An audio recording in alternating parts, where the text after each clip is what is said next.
নমস্কার friends, welcome back to my channel Soma's beauty life. চলে এলাম আরেকটি নতুন ভিডিও নিয়ে তোমাদের কাছে। বলো তোমরা সবাই কেমন আছো? আমি ভালো আছি, তোমাদের ভালোবাসা এবং ঈশ্বরের আশীর্বাদে। তো ওয়াইটিতে কি চলছে তোমরা দেখছো, একটার পর একটা। তো কালকে গেল জামাই ষষ্ঠী, তো আমরা দেখলাম মেয়ে ষষ্ঠী দেখলাম। অনেকের বাড়িতে অনেকে যাদের ভাগ্য ভালো তারা জামাই ষষ্ঠীর জামাইয়ের আদর পেয়েছে, আবার যাদের ভাগ্য ভালো তারা মেয়ে ষষ্ঠীও পেয়েছে। এরকম ভাগ্য তো আর সবার হয় না। তো আসছি সবার প্রথমে একটা তোমাদের শুনে নাও। আমাদের নোলক যে, আমার এখানে ছোট ছোট চুলগুলো না বারবার ডিস্টার্ব করছে একটুখানি, ওই জন্য চলো। তো যাই হোক, তো আমি তোমাদের একটা ছোট্ট ভয়েস ক্লিপ শোনাবো, শোনো তোমরা। মানে এমনভাবে মুসলিম কথাটা বললো না, এমনভাবে মুসলিম কথাটা বললো যে বাড়িতে মুসলিম ঢুকিয়ে রাখে, বাড়িতে মুসলিম ঢুকিয়ে রাখে। আরে ভাই, মুসলিমরা কি মানুষ নয়? হ্যাঁ, মুসলিমরা মানুষ নয়? নোলককে বলছি, তোমরা কেউ বুঝতে পারছো না? নোলকের কীর্তিকলাপ তোমরা এতদিন ধরে দেখলে। তো নোলককে বলতে চাই যে ওরা বাড়িতে মুসলিম ঢোকাক, খ্রিস্টান ঢোকাক, বৌদ্ধ ঢোকাক, হিন্দু ঢোকাক, তোর এত মাথা ব্যথা কেন? তোর এত মাথা ব্যথা কেন? ওরা তো খারাপ, তাই না? তুই তো বলেছিস, এবং সবাই ওয়াইটিতে সবাই জানে ওরা খুব খারাপ পরিবার, ওদের সাথে কেউ মেশে না, ওদের বাড়ির আশেপাশে কেউ কথা বলে না, ছেলেটা অত্যন্ত সত্যিই খারাপ। তো ওরা খারাপ মানুষ, তা এতদিন তুই এই খারাপ মানুষটার সাথে কেন ওঠা বসা, মাংস খাওয়া, বিরিয়ানি খাওয়া, এই খাওয়া, হাহা হিহি, গায়ে পড়া, বুনুর এত আনন্দ, বুনু আমরা কোনো দিন বুনু ছাড়াছাড়ি হব না, এই নাটকগুলো এই খারাপ মানুষটার সাথে কেন করেছিলিস? তুই যে কত বড় মিথ্যেবাদী, প্রত্যেকে কমেন্ট বক্সে বলছে তুই মিথ্যেবাদী, তুই প্রত্যেকটা কথা মিথ্যে বলেছিস। তুই ঈশানীর সম্বন্ধে মিথ্যে কথা বলেছিস, যে ঈশানী এখনো ওর সাথে দেখা করে, এটা প্রত্যেকে বলেছে তুই মিথ্যে কথা বলিস। আর তুই মুসলিম নিয়ে এমন নাকশিটকে কথা বললি না, তুই মুসলিম জাতিটাকে, মুসলিম ধর্মটাকে তুই অবজ্ঞা করে কথা বলেছিস, বুঝলি নোলক মাসি? বুঝলি? মানুষ আমরা, সবার আগে মানুষ। আমাদের এখানে কাটলেও যেমন রক্ত বেরোবে, প্রত্যেকটা ধর্মের মানুষের কাটলেই রক্ত বেরোবে, ওই রক্তের রং লালই হবে। কারোর ওই মুসলিমদের নীল রক্ত হয় না, আর বৌদ্ধদের অন্য রক্ত হয় না। এটা তুই কি জানবি রে? শুধু মুসলিম, ওই বাড়িতে মুসলিম ঢুকিয়ে রাখে। তো কি এটা স্পেশাল করে তোকে বলতে হলো কেন যে ওর বাড়িতে মুসলিম ঢুকিয়ে রাখে, মেয়ে ঢুকিয়ে রাখে? বলতে পারতিস তো। মুসলিম কেন বললি? কেন মুসলিমরা কি অন্য গ্রহ থেকে এসছে নাকি? মুসলিমের সাথে ওদের বন্ধুত্ব হতে পারে না? আমাদের প্রচুর ফ্রেন্ডস আছে মুসলিম, তো আমরা তো মনেই করি না যে ওরা মুসলিম। আমরাও মানুষ, তারাও মানুষ। আমি সবার বাড়িতে যাওয়া আসা, খাওয়া দাওয়া সব করা হয় আমাদের, আমরা কোনো ভেদাভেদ করি না।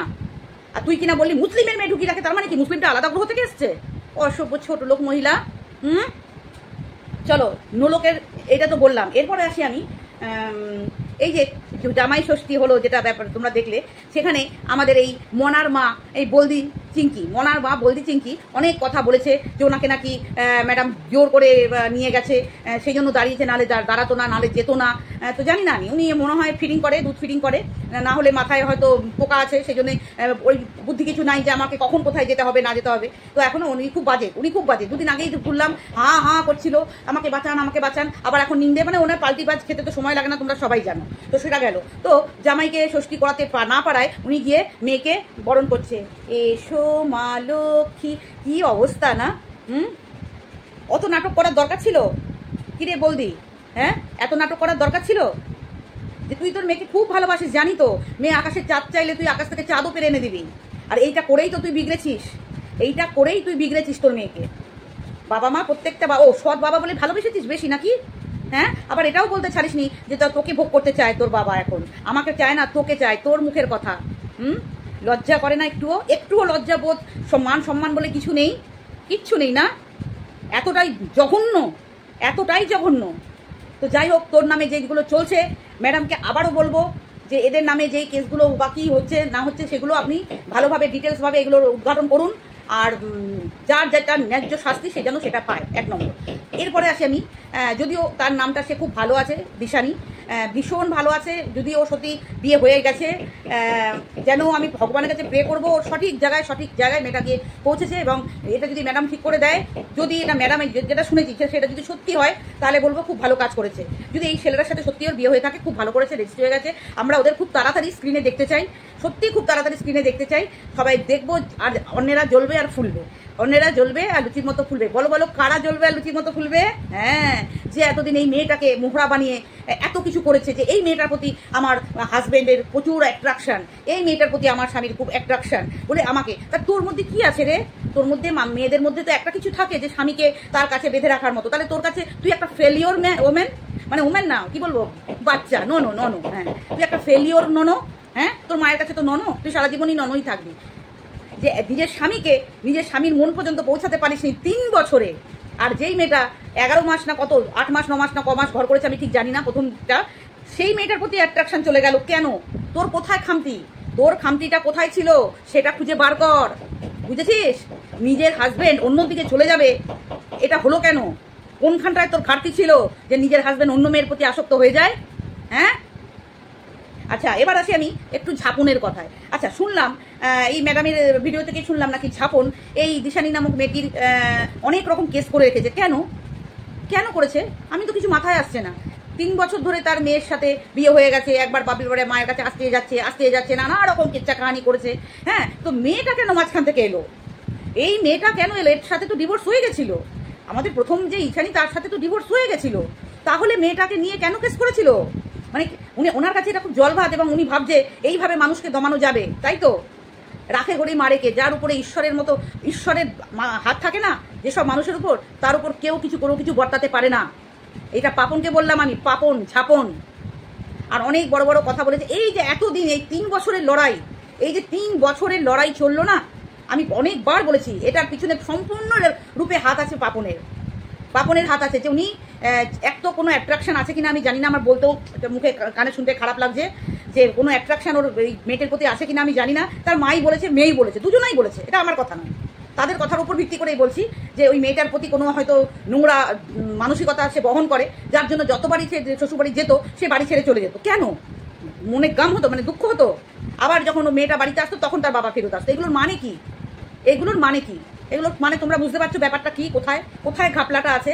আর এই 3 বছর ধরে ছেলেটাকে এতটাই ভাবে জঘন্য থেকে জঘন্য তকমা দিয়ে রেখেছে যাতে মেয়েটার মনে বিষ ঢুকে যায়, যাতে মেয়েটা সংসার করতে না পারে। মানে কোনো মতেই চাইনি যে এই ছেলেটার সাথে এই মেয়েটা সংসার করুক। এটা ওই লোকটা, মানে ওই ঝাপন কোনোদিন চাইনি। এর পিছনে অনেক কারণ থাকতে পারে। এক তো থাকতে পারে একটা নিজস্ব কোনো চাহিদা, কারণ তো সৎ মেয়ে, নিজের জন্মদাতা তো মেয়ে নয়। হ্যাঁ, আর এরকম মানে নোংরা স্বভাবের পুরুষ অনেক আছে পৃথিবীতে, অনেক আছে। তো সেটা তো তাদের মুখ দিয়েই বলা কথা, এটা আমার কথা নয়। 1 নম্বর। 2 নম্বর, এইরকম হতে পারে যে করেছো ভালো কথা, এরপরে তোমার ওখান থেকে আমাদের কিছু আছে না, এরকম আমি আগেও বলেছি, আগের ভিডিওতেও বলেছি যে এরকম মানুষ অনেক আছে যারা দেখবে বিয়ে করে, এরকম মেয়েরাও আছে। এবং এদের আবার পরিবার থেকে ফোর্স করা হয় যে চলো বিয়ে করো। মাটাকে বলছিলাম, মা দেখে শুনেই বিয়ে দিয়েছিল। বাট এই ঝাপনের পাল্লায় পড়ে, এই ঝাপনের সাথে থাকতে গিয়ে, যে ঝাপনের কথা যদি আমি না শুনি, তাহলে ঝাপনের এই বাড়িটা, এই গলায় গরুর দড়ির মতো চেনটা, সবকিছু আমি হারাবো। জানি না, জায়গাটা হয়তো তার মায়ের, এটুকু আমি শুনেছি। বাড়িটা কিন্তু ঝাপন করেছে ওর ওই সৎ পথের ইনকামের পয়সা দিয়ে। হ্যাঁ, বুঝে নাও তোমরা, বুঝে নাও, সৎ পথের ইনকামের পয়সা দিয়ে ওই বাড়িটা বানিয়েছে।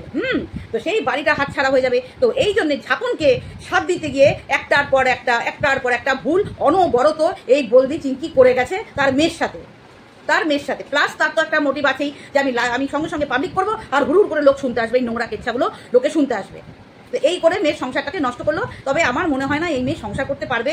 ম্যাডামকে বলেছি একটা আলাদা ঘর ভাড়া করে রাখার জন্য, যদি চেষ্টা করা হোক, 1 বছর যদি চেষ্টা করুক। কারণ এখন যখন আগের মেয়েটা সরে গেছে, আর তো আর কোনো, আর দ্বিতীয়ত আমার মতে আমি শুধু এটাই বলবো যে এই ছেলেটা এখন ব্যাচেলার থাকলে সব থেকে ভালো। আর এই মেয়েটাও যদি ব্যাচেলার থেকে অন্য একটা ছেলেকে, ওর বাবার পছন্দের, একদম জাস্ট লাইক আম্বানি স্টাইলের একটা ছেলের সাথে বিয়ে দিয়ে দিক।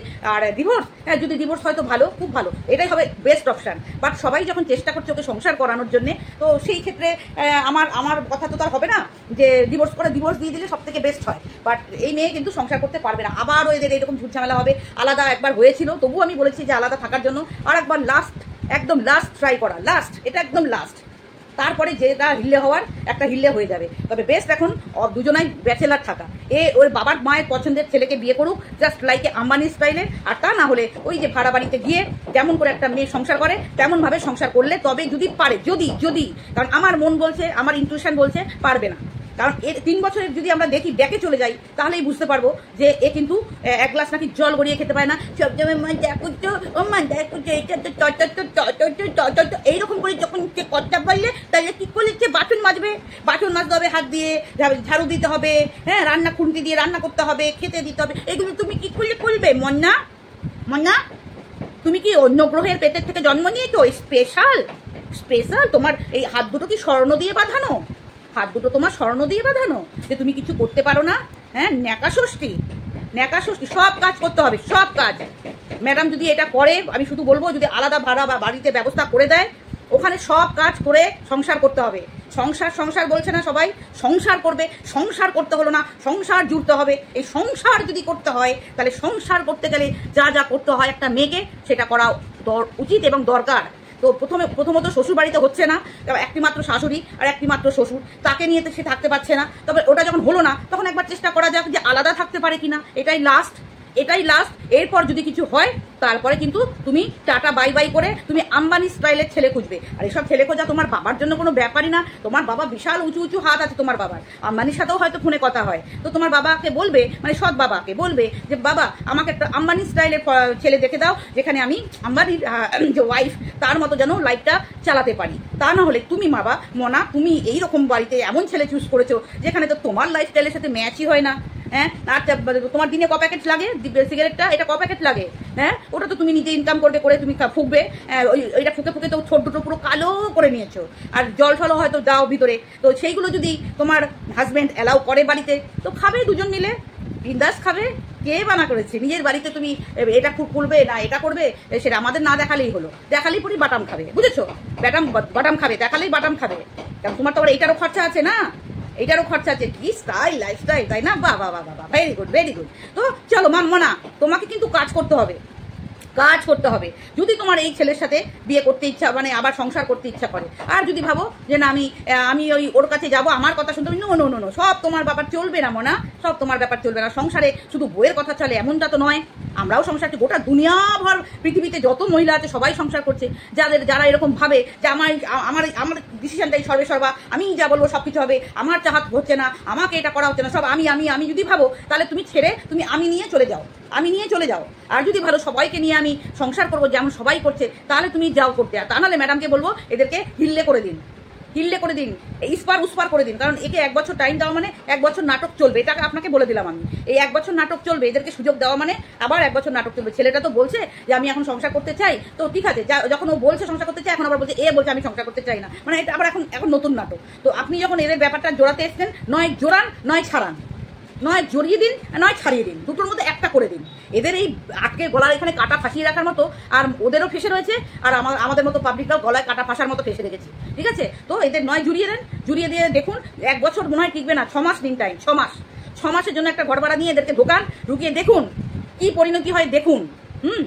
তারপরে যদি মনে হয় যে এই মেয়ে সংসার করার মতো সবটা ঠিক আছে তো করুক, আর যদি না সংসার করার মতো 6 মাসের বেশি আর ঝেলাতে দেন না। মানে আমরাও ঝেলবো, ছেলেটাও ঝেলবে, মেয়েটাও ঝেলবে, আর এই যে দুটো পরিবারও ঝেলবে, সবাই ঝেলবে। অতএব যদি মনে হয় যে ঠিকভাবে সংসার করতে পারবে মেয়েটা, তাহলে ওদেরকে 6 মাসের জন্য এক জায়গায় করে ঘর ভাড়া করে সেটেলমেন্ট করে দিন। আর যদি মেয়েটার কাছ থেকে জবানবন্দি নিন যে এর ঠিকঠাক যেগুলো একটা মেয়েদের করা উচিত সংসার করার জন্যে, যে জিনিসগুলো একটা মেয়েরা করে, ইভেন অবশ্যই তার ছেলেটাকেও মানতে হবে অনেক কিছু। সবটাই যে মেয়ে মানবে তা সেটাও নয়, ছেলেটাকেও অনেক কিছু স্যাক্রিফাইস করতে হবে। যদি দুজনা বসে এগুলো করে, তবেই আপনি সংসারটা জোড়ানোর জন্য এই ব্যবস্থাটা নেবেন। আদারওয়াইজ যদি বলে মেয়েটা আমি সংসার করবো না, তাহলে ভাই মানে দুজনকে আলাদা করে দিন। এই আম্বানি টাইপের ছেলে দেখুক, আর এই ছেলেটাকে বলবো ভাই মানে ছেলে, তুই তোমার ছেলের বয়সী, তুই ব্যাচেলার জীবন লিড কর ভাই। তুই আর বাবা মানে ছেলেই তো ভাই, কেন বলছি, তুই এখন ব্যাচেলার লাইফ লিড কর। তোকে আর বিয়ের পিড়িতে আর বসিস না, বিয়ের পিড়িতে তুই আর জীবনেও বসিস না, এখন। আগেও বলেছি আমি, অনেক হয়েছে বিয়ে খেলা। হ্যাঁ, অনেক অল্প বয়সে অনেক কিছু পেয়ে গেছো তুমি, অনেক অল্প বয়সে অনেক কিছু নিয়ে নিয়েছো। এত অল্প বয়সে পেলে অনেক তাড়াতাড়ি সব শেষ হয়ে যায়। ঠিক আছে, যদি ডিভোর্স হয় আর যদি সংসার করতে হয়, তাহলে দুজনকেই স্যাক্রিফাইস করে সংসারটা করো, যেমন সবাই করছে। এটাই আমার বলার, আর কি বলবো বলো। আর জামাই ষষ্ঠী, মেয়ে ষষ্ঠী দেখলে তোমরা, তো যাই হোক, এরকম মেয়ে ষষ্ঠীর অনেকেই আবার পায় না। এটাতে একটা বেশ ভালো লাগলো এই কারণেই যে যারা মায়ের ভালোবাসাও পায় না, তাদের একদিক থেকে একটা মনে কোণে ব্যথা হয় আর কি, যে চলো এ তো অ্যাটলিস্ট মায়ের ভালোবাসাটা পাচ্ছে, বাবার না পাক, স্বামীর না পাক, শ্বশুরের না পাক, ইয়ে না পাক, মায়ের এই অতিরিক্ত ভালোবাসায় অবশ্য পরিণতিটা এটাই হয়েছে, যেটা এখন তোমরা দেখছো, যে মনে দুঃখ নিয়ে মা খাইয়ে দিচ্ছে, খাচ্ছে, মনে দুঃখ, ওইদিকে দুঃখ, আবার ওইখানে গেলে মায়ের জন্য দুঃখ। যখন ওই প্রীতমের সাথে যখন ওই খাট কিনতে গেছিল, দেখেছিলে তোমরা মুখটা, মানে মুখে যেন মনে হচ্ছে আকাশ ভেঙে পড়েছে, আনন্দ নেই মুখে, আনন্দ নেই। স্বামী অন্য মেয়ের সাথে কথা বলবে, এমন কাজ করেছিস কেন? এমন কাজ করেছিস কেন যে তোর কর্মের জন্যই তোর কাছ থেকে মন ছুটে গেছে, বোঝাতে পারলাম? চলো বন্ধুরা, এটাই ছিল আজকের আমার ভিডিও। আর লাস্টে একটা কথা বলবো, ঝিলাম যে মেয়েটি চ্যানেলটা ইউটিউব থেকে বিদায় জানাচ্ছে, সেই ক্ষেত্রে একটু লাস্টে বলি, তাকে আমি দেখেছি, চিনি, জানি, বাট এটাও জানি খুব ভালো ভিডিও করতো, আমাদের ইউটিউবের জন্য খুব ভালো একটা বার্তা দিত। ওর ভিডিওগুলো আমি দেখেছি, বাট কম। তো আমি আমার ভিডিওটা যদি দেখে তা বলবো, তুমি এত সহজে হার মানবে না, তুমি হার মানার মেয়ে নয়, তোমার দরকার আছে ইউটিউবের মতো প্ল্যাটফর্মে, আমাদের দরকার আছে, তুমি কোনো সময় ছেড়ে যেও না, তুমি তোমার মতো ভিডিও দাও। তো তোমার জন্য এটাই বলা যে তুমি আমাদের মতো ক্রিয়েটারদের এত ভালো ভালো উৎসাহমূলক এত সুন্দর ভিডিও দিতে খুব অল্প দেখেছি ভিডিও, বাট দেখি তো তোমাকে এটাই আমি বার্তা দেবো, বাট তুমি ছেড়ে যেও না, তুমি থাকো, কোথায় ফলটা আছে খুঁজে বার করো, সেটাকে কারেকশন করার চেষ্টা করো। চলো, এটাই লাস্টে আমার ভিডিওটা ছিল, যদি ভালো লাগে পাশে থাকবেন, টাটা, বাই বাই।